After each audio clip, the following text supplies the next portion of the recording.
This plugs into a regular outlet. Once you power on the burner you will use, it will not get hot until you turn on the temperature by clicking what I call the hamburger menu and put on a compatible pan or pot. It will give you an error until you add that.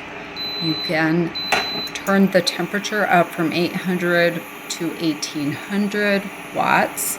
I don't know exactly what temperature these are, but I think 800 is probably low, 1800 is max hot. It is 1800 between the two burners.